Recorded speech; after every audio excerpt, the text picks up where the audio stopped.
I think I've come to this realization that I had a lot more anxiety than I ever was aware of in my life. Um, and I don't know if that means I've never been, diagnosed with anything. And so I'm always careful to put a label onto it that, because I realize people have like real labels that need to be put on it. But I, um, I just found like a lot of pressure all of the time, and I don't know if that was always external. Some of that I think was internally oriented, perfectionism, and I used to think that was something to be praised, was my perfectionism, and I realized that was not one of my virtues. It's very much one of my vices, and and and so I've wrestled with that over these past 5 years for sure, and just trying to understand what's going on inside of my own mind and my own heart a little bit more, and to be more aware of that.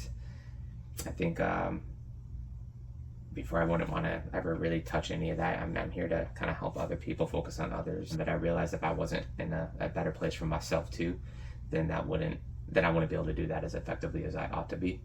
Mm-hmm. That's been a big change for me over these past 5 years for sure. Just doing a little bit of my own healing. Mm-hmm. How do you do that? Yeah, I mean, one day at a time, and I think having conversations with people, um, bringing stuff to the Lord, and just um, yeah, I think being able to call stuff what it really is, rather than trying to ignore it, or to bury it beneath. Honestly, I mean, as I mentioned earlier, and as you know, I had a pretty big change in my life 3 years ago when I changed from congregational ministry to what I do now. And honestly, for me, that was a really big like reset point. Yeah.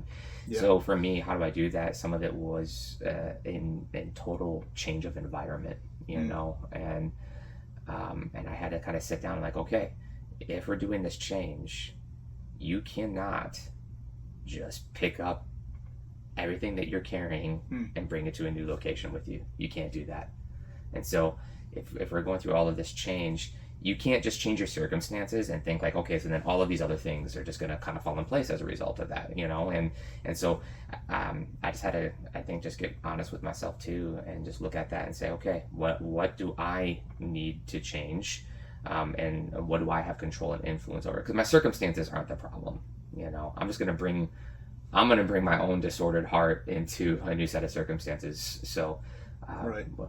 what do we got to address? Yeah. People like to blame though the circumstance. That For is sure. like the major thing. It's always easier to point, I think, to the things that are outside of us and say that's my problem. But then at the end of the day, we do have to have a real honest conversation. Like, in all of the circumstances, there's a common denominator, and it's you, and you're the only thing that you can control. I can't control any of these other things, and so I can only really have influence over myself and how I respond to my circumstances.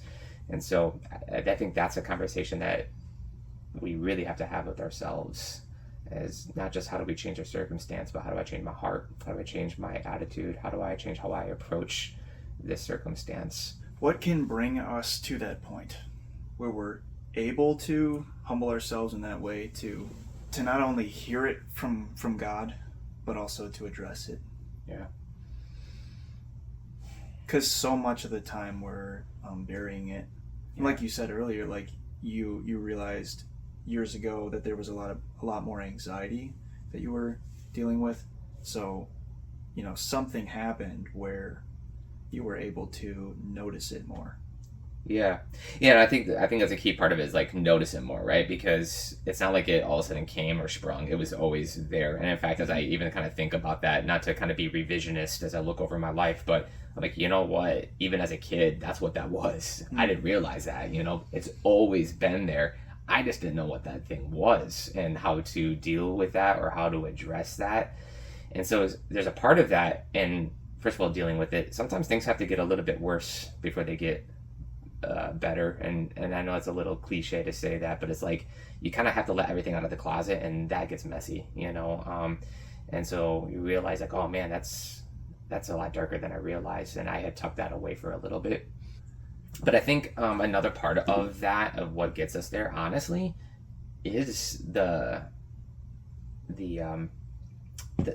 suffering, for lack of a better way to phrase that. I think a lot of times we don't have a great theology around our suffering, and we try to avoid it. We try to be just comfortable, and we try to shortcut it. But I think a lot of times it's the things that we have to endure and that we go through that really break us out of those habits that we have and seeking out our own comfort. C.S. Lewis refers to our suffering almost as a nursery of sorts, in which God is able to break us out of our mindset. And sometimes we're like, does it really have to be that, though? Does it have to be suffering? It seems to be that way. How does suffering do that? Yeah, because it kind of eliminates every other option, you know. And because I think in our pain and our suffering, we find ourselves maybe reaching for certain things. We find that none of that can really satisfy, and so when you're kind of left without all of those other options, is when you can really get down to addressing that and really realizing, not just, I think, in our vernacular, but in our actual practice, that I'm not going to be able to do this without God. Like, we say that all the time, and we, as people of faith, but there's something that I think only suffering and whatever that looks like for people. Suffering is a huge, comprehensive word, you know. But I think Viktor Frankl kind of likens suffering for people almost like it's this gaseous state, because like you might say, I haven't suffered anything compared to you, but he says whatever you do suffer occupies the entire person, you know. And so and that's what I mean by suffering. Anyway, I think it really just reduces us down to saying, okay, this isn't just something that I say I believe. This is where the rubber really has to meet the road. One of my favorite things to share with residents, and again, obviously what I do at Cedar Crest, I deal with a lot of suffering and a lot of pain and death and fear and these things. And so my understanding is there is a type of flower called a moonflower that only blooms at night. And I love that, because there are certain beauties that we can only see in the darkness of the night. And I try to have that mindset now when I go through certain things, is what is God trying to help me to see that I would miss? What beauty is there even in the dark night? I think sometimes we're in the darkness of the night, we're in the midst of that suffering, in the midst of that trial, and our only thought is, how do I get out of this? How do I make this as short as I possibly can? Rather than saying, what is it that God's trying to teach me, show me? What beauty is there even in this? It's a question I often ask of our caregivers. And obviously dementia is incredibly dark, but what is something that you're thankful for in this season? And I'm always humbled by the answers. Maybe, you know, I've become a far more patient person than I ever thought I possibly could be. You have to be, you know. And they share those certain things. So suffering, though, sometimes is that nursery where those things are cultivated within our lives. I don't know why, but I thought of there was this like wild man, I don't even know how to say it. The guy, one of those shows where they go out in the wild and they do a bunch of crazy stuff. Yeah. One of these guys gets bit by a bunch of crazy bugs. Okay. And like the most painful bites of bugs ever. Is this Coyote Peterson? Or Yeah, because the girls love this guy. Okay, I'm pretty sure it's Coyote Peterson. I just was binging those clips one day. They're awesome. For some reason I thought of that when you were saying, you know, when you're feeling the pain, all you want to do is get out of it. But this guy is like willingly going into the pain for a purpose, for whatever reason. But it's super entertaining. Just like, oh! Yeah, right? Just that kind of stuff. Yeah, exactly. And we have to be careful. Like, I don't think we need to become like masochists and like seek out unnecessary suffering. But at the same time, right? Like that guy is seeking right. But when it comes to like our own lives of faith, I think we need to start to learn this, to see some of the trials that we go through as gifts. If dependency upon God is the objective, then suffering is grace. You know, if it's what can cause me to depend upon the Lord all the more, that's grace. Anything that causes me and produces within me a deeper dependency upon the Lord, that's the ultimate goal. Not independence, not comfort, dependency upon the Lord.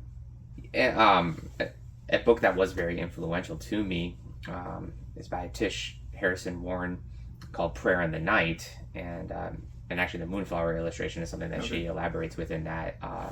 I loved that book, read that last year, and I would highly recommend that one.